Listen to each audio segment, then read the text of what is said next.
Det er smukke, hva'? Det her er Raden, vores absolut high-end spisepinde, som jeg lige har fået fat på her for nylig.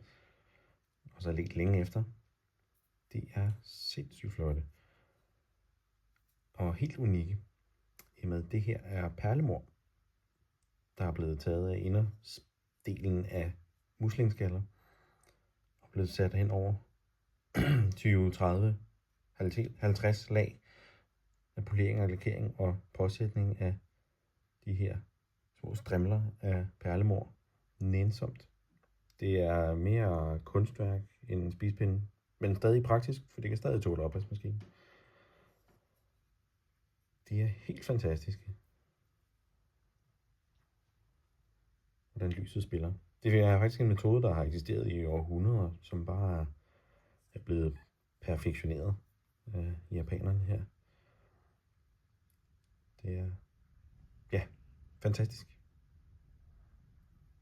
Så har du også set det.